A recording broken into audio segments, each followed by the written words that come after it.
Hey guys, welcome back to Outperform. I want to talk to you today about 3 stretches you should never ever do anymore again. Don't feel bad if you do these stretches. I was the same way. I've fallen into the trap. I've done them for years. I've actually did them, stopped doing them because I read how they weren't good for you, and then actually went back to doing them again. So don't feel bad if you're doing this or if your coach right now is telling you to do this. I'm here to explain to you the detrimental effects that you could be having on your lumbar, okay? If you're doing these 3 exercises, you need to start doing them immediately after you see this video, all right? Now, this was brought to my attention by Shirley Sahrmann. I'm sure I said the name wrong, so I'll put it right here on the screen. Look, right there. So that way you can look this up for yourself, okay? In her work, let me read it to you, make sure I don't get it wrong. In her work called The Diagnosis and Treatment of Movement Impairment Syndrome, she talked about a few different things. One of them is that the overall optimal range that you get in rotation of the spine is only 13 degrees, okay? Now, she also states in her work that from T10 to L5, in between each segment, there's only 2 degrees of rotation, okay? Now, she also shows inside of her work that from L5 to S1, between the segments, there's actually 5 degrees of rotation. So a lot of people may be asking like, well, okay, so what are you saying? I don't understand. So the point I'm trying to make, and the point that she was trying to express, was that yes, our core is made for flexion and extension, but its main focus is actually for bracing and anti-rotation, okay? Now, this is supported by many other health professionals. There's researchers, Stuart McGill, back specialist. He also prescribes this theory. Barry Ross, a sprint coach, he also doesn't allow any rotational work on his sprinters. He does all bracing. So this is starting to catch on between a lot of healthcare professionals out there. Your main focus is, for core training, should be more bracing. You've got a lot of different plank variations. You got front planks and side planks and so on. You've got exercises that are rotation, but more rotation in the thoracic region, not in the lumbar region, okay? Also, you can use things like Pallof presses and stuff like that. So I use a lot of different types of anti-rotation and a lot of bracing techniques to train myself and other athletes. And like I said before, I fell to this trap myself, you know, especially when I got into MMA and jiu-jitsu.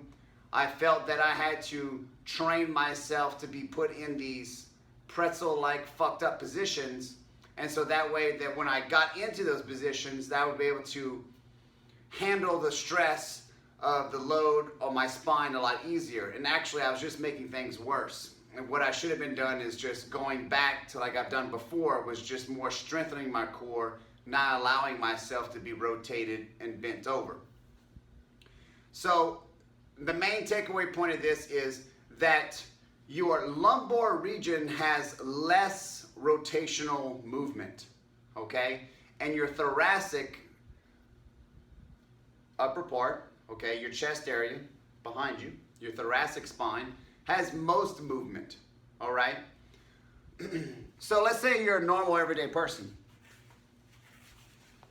If you sit at a desk, you're probably like this. All right? If you drive in a car all day, you're probably like this. If you are a grappler, you're probably like this. If you are a boxer, you're probably like this. If you're an MMA fighter or Muay Thai fighter, you're like this. Do you understand that you see how the movement of the thoracic spine is extremely important? we don't need to be focusing on trying to rotate a lumbar spine. We need to focus on creating more motion for our thoracic region, okay? Because most of us are locked up in the thoracic region. We're not really locked up in the lumbar spine, okay? So what are the 3 exercises that you should not be doing that coaches are still making you do, okay? So let's go over number 1. So we got the hip stretch, where your feet are out in front of you and you cross one leg over and you bring this arm across and put your elbow on the other side of your knee. And then what? You're taught to extend your arm or push your elbow into your knee and turn. And turn. Like that. Alright? I even felt my lower back pop. I used to think that, like, oh yeah, I'm doing something good. Now I realize I was just destroying myself. And they tell you to do the same thing on the other side. Okay? The other one that you noticed is where they make you lay flat. You got your knees up and you want to bring your knees to one side. Alright? And they want you to lay them flat all the way. And I remember this. I used to do the same thing. And I'd say, now keep your shoulder on the mat as hard as you can. They're like, well, it's hard. I'm like, it's okay. It'll go down slowly. Now don't get me wrong. Some of these movements are good because you are stiff maybe from sitting down and stuff like that. But when you're pressing the issue of trying to torque that lumbar spine to spin all the way over, now you're creating some serious problems. The third exercise, some people call backward cobras, some people call them, the hell's those things, scorpions. Basically, it's the same thing. We're laying flat on our belly. Now you're going to take your back leg and you're going to try to come all the way over. Now, you should be staying flat and bring your leg all the way over, which I can do, but I don't want to do because well, shit ain't good for you. So, but you get the point I'm trying to make. Shirley's work, and other people's agree, is the fact that, remember, your stomach or your core is meant for flexion and extension and for anti-rotation, okay? Stop trying to move your lumbar into these awkward ranges of motion, all right? You're creating more damage and you're actually making yourself more susceptible to injury. If you want to work on any type of rotation, work on your upper back and your thoracic region. There's multiple thoracic exercises that you can do where you keep your arms up and spin sitting straight up. That's many other different types of videos, okay? I hope this helps you out. If you like this video, please share it with someone who could use the help. Tell them to stop moving their lumbar spine. Subscribe to our YouTube channel. Subscribe to our Facebook page and stay tuned for more educational videos. Thank you.